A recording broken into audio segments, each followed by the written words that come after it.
Hello children of the universe and welcome back to my channel, Makeup and Science.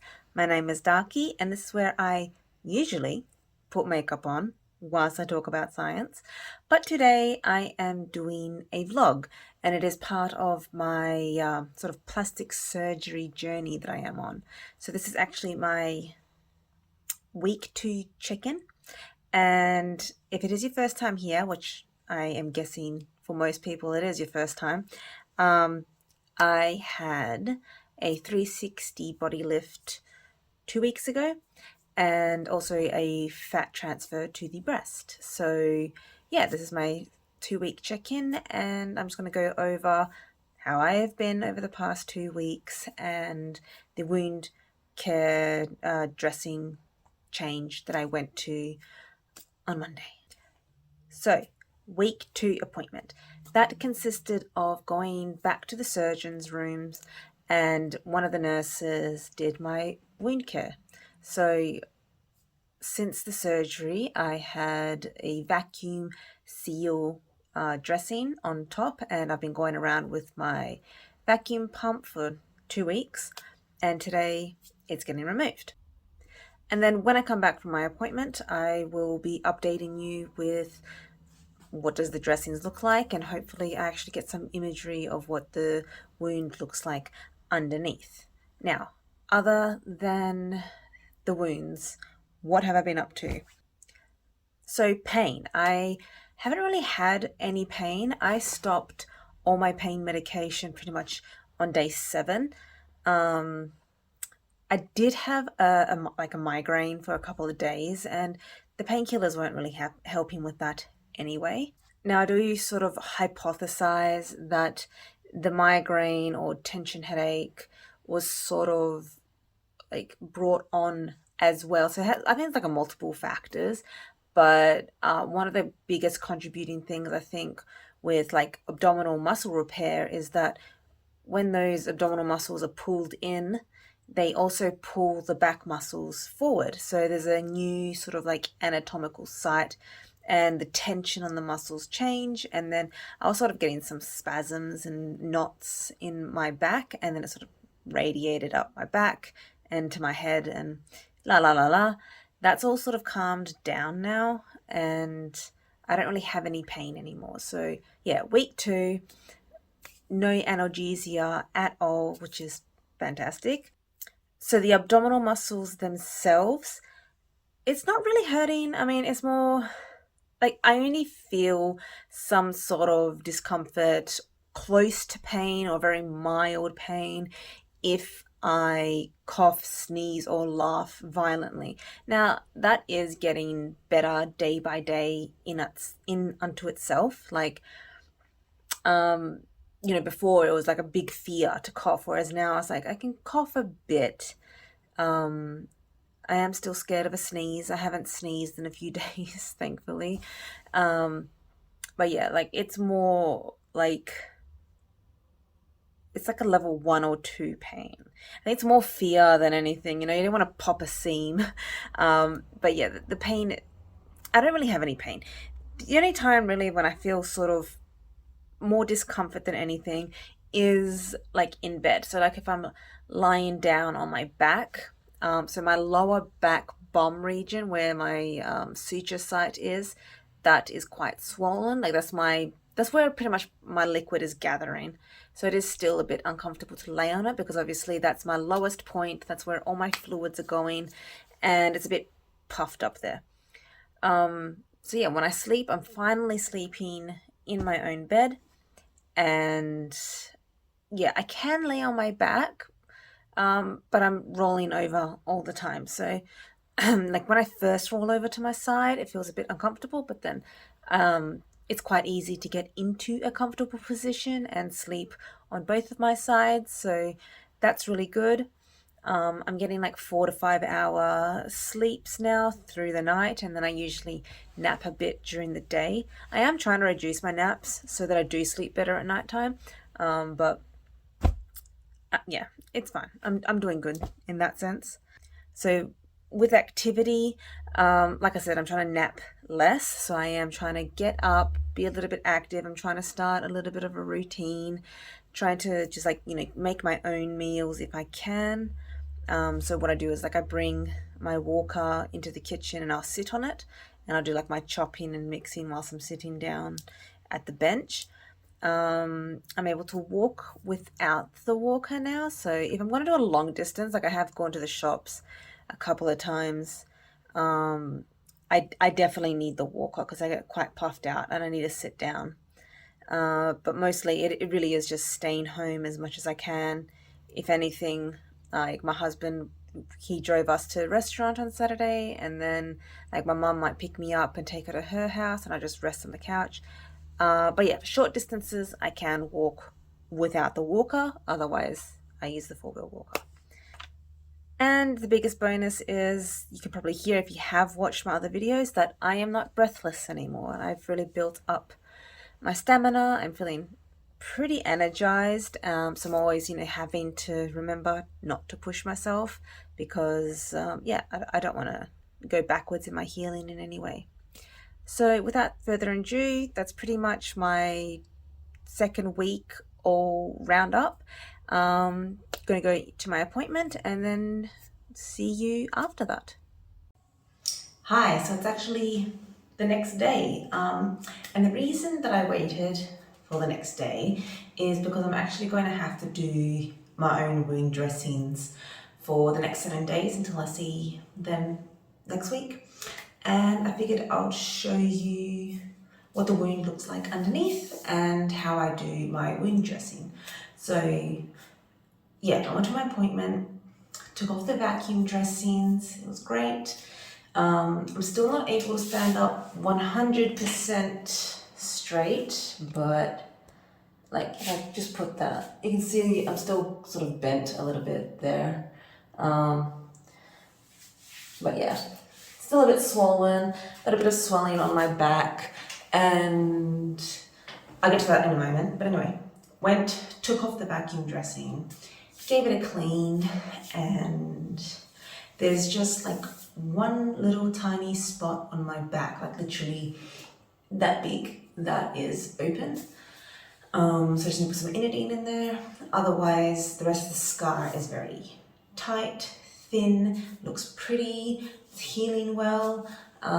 So yeah, I'm happy with how it looks. The way we're going to dress it now is just with plain Fix-A-Mole. So this here is Fix-A-Mole, and it's like a adhesive fabric. It's about 3 fingers thick, so I guess maybe 4 centimeters. And that's just going to go around the whole wound. And then also I'm going to put a little bit of Inadine inside the belly button, the open wound site, and I also have one where the drain was. It's a little bit yellow, so that could be slough, that could be, I don't think it's infection because it's not like painful. There's no pus coming out, so I think it's just slough, which is a normal product of a healing body. So yeah, this is Inadine. It's like iodine and betadine, but it's on gauze. So it's gauze soaked in Inadine. And with Inadine, you can only put it onto the wet area of the wound. Like, you shouldn't put Inadine on healthy skin or dry skin or like granulated skin, because it is very dehydrating and it's antimicrobial. It can actually degrade and break down healthy skin. So yes, it should only go on the wet wound site. So we're going to cut it to size. Okay, so actually before I do this, I need to make sure I have very clean hands. Okay, hands fully clean now, and that's what it looks like. And the gauze is on the inside, I think you can see there. I'm not going to open it now because I don't want to contaminate anything. So generally, like in hospitals or in aged care, if you have one of these, it's for the patient only. As soon as you've opened it, it has to go in the bin. So I'm just making sure it's airtight, and then I'll be putting it inside like a Ziploc bag to keep it fresh. And obviously it's just for me to use and no one else is to touch it. So I am I'll strip down and I'll show you the dressing that's on it right now, and then I'm going to shower and come out and show you the exposed wound, and then how I'm going to dress it.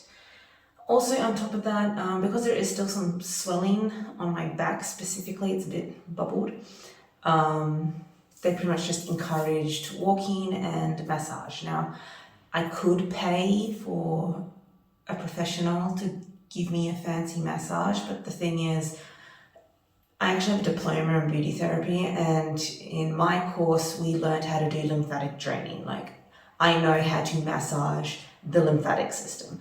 So also it's not that difficult. It's just a very light-handed massage. So like when you usually go to massage, like you think it's going to be hard because it's going to be pressing on your muscles and really like working those knots out. That's not lymphatic. Lymphatic is actually much more gentle because you're just doing the skin, or just under the skin is your lymphatic system. So you sort of just use an open palm and you just press, sort of thing. Now, I'm not going to recommend this to other people. You need to do what you're comfortable with. So, you know, you can either wait for the swelling to go down on its own, you can go to professionals where they have just the hands, or they have equipment. Meow, meow, meow. Sorry. Where they have tools and techniques to massage the lymphatic system. Or if you can't afford it because you've just blown your entire savings like I have on this surgery, and also I have the skills, I'm just going to do it myself. So I'm in a bit stingy. And also like with my back and stuff, I'm just massaging it at any point where I'm just doing nothing. So it's actually quite often that I'm just, like today, I'm just going to rest. So I'm just going to rest on the couch and roll on one side and massage like my back and my bum and just sort of that whole area whilst I'm laying there doing nothing, and then roll to the other side and do the other side. Also, because I don't have a shower every day to clean the wound, when I get out, I'm just going to use a good moisturizing cream. So I'm going to use the CeraVe brand, big liter bottle. It has no fragrance, it's hypoallergenic, so it's good for sensitive skin. Very moisturizing, does not have like a barrier to it, so it's not a barrier cream. There's no Vaseline or Sorbeline or anything like that. So it absorbs really nicely into the skin, doesn't leave a greasy layer of any kind. And I'm just going to massage my whole body. So I'm going to start with my feet and work up my body, do my arms, and that's going to be a really good way to do a full lymphatic massage post shower. And also it's going to be really good because my skin's drying out. I need some attention. So without further ado, I will strip and show you what bandages remain. Okay, for starters, they've taken off all the wound dressing underneath, but I noticed I had like a red mark here last night, and I think I had an irritation to the fixamol. So I can be allergic to adhesives, but it's not always, so I'm trying to avoid needing to buy. So you can see there the redness. I am having a little bit of an allergic reaction to my wound dressings, but I'm trying to avoid needing to buy expensive hypoallergenic versions. So yeah, that's why he went into the breast to do the fat transfer. And yeah, it's pretty much healed. I might actually, well, I want to massage. Oh, that's bad. Oh, geez. I didn't know that was there. Was that a bruise? I think it's a bruise. But yeah, that's the breast. That's all off now. Okay, so there's the belly button. I'm gonna see if I can put this on here. So this here is the belly button. You can see there's inodine under the fixamol, and you know, because the belly button can hold so much bacteria, water, and other nasties, it's just like a preemptive, let's put some inodine in there to make sure it does not get infected, because obviously this is a brand new belly button and I want to keep it pretty. And I'm just going to pull this down a little bit, and yeah, that's just a whole load of fixamol going around the body. And you can see the second patch of Inadine, so I want to get a closer look of that area after my shower. And she sort of like puts into the butt crack, because I think, yeah, it goes down into the butt crack a bit. So, because I like to wear G-strings, like I don't really wear granny undies. So you're with Dr. Adrian. He likes to have you sort of wear the kind of underwear that you normally wear to the appointment, so he can see like where you normally wear your underwear. And he will try to match your scar to where you can hide it underneath the hem of your underwear. So yes, I only wear G-strings pretty much. I don't wear granny undies. I find they chafe my groin really badly. And then because I've always had a very voluptuous buttocks, that my underwear just would always give me a wedgie. Always, like underwear has never covered my buttocks. Even when I was a child, it was just like instant wedgie. So as soon as I started wearing G-strings, pretty much I can't feel them at all. I never get the thick, hard ones. The thick, hard ones are terrible. It's always like the spaghetti straps, or it's a very soft, thin fabric, so you can't feel it. And that's been the most comfortable. So yeah, I really like the scar so far. So yeah, I'm just gonna take off, shower, come back and show you the rest. So I finished my shower and I did find some like areas where I'm still sticky. So I do have some adhesive remover, which I'm sure you can get at like any pharmacy. So I'm gonna quickly just like clean over some of those areas before I put new bandage on. But I will show you the wound sites now. I can feel there that that is an open wound, so I am going to cover those back up. This little tiny one there is from the drip line that they removed, those there. And then there's the belly button. Sorry, I don't have the best light.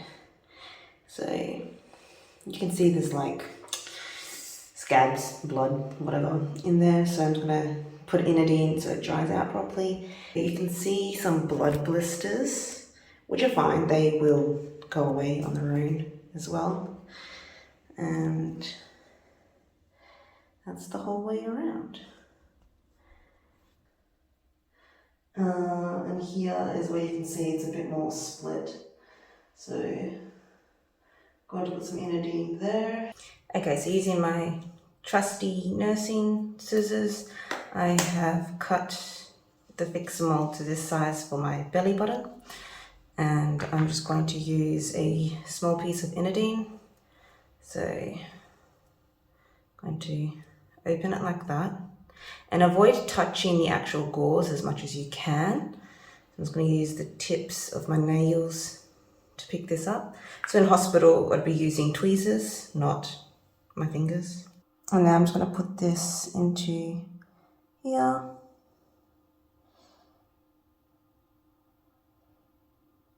It's good. That's it. Just going to get the little square now. And I want to try and stretch my skin as much as I can so that I'm not like stuck in a bent position. I want to have it nice and loose on my skin. So I'm going to try to just stand up straight as much as I can. Put that down. And gently pat outwards. And that's it. All done. So unfortunately, I actually didn't have enough Fix-A-Mole. So I ended up going through my first aid kit and I got a non-adhesive dressing and then used Band-Aids to hold it down. That's really annoying because my mum's getting me a box of Fix-A-Mole today at the pharmacy, but she's not going to be home until the afternoon, so that sucks. I'm going to put my compression garment on top so it will hold everything in place. And for under my breast, I'm thinking I'm just going to put my bra on and then put some gauze underneath to prevent this rubbing of the material, because yeah, I think I'm starting to get like, I took that Band-Aid off earlier and I have red marks, so I do have some irritation from it, and I don't really want to have any more irritated skin because I am itchy pretty much all over. I'm very irritated, so I'm just going to do that. And I think I am pretty much just going to finish my 2-week check-in here. And if I have anything extra to add, I'll add it. But thank you for watching. If you have any questions or comments, leave them in the comment section down below. Please click the like button and consider subscribing if you want to follow me on the rest of this journey or watch my makeup and science content. Okay then, you have a wonderful day and see you next time on Makeup and Science. Bye.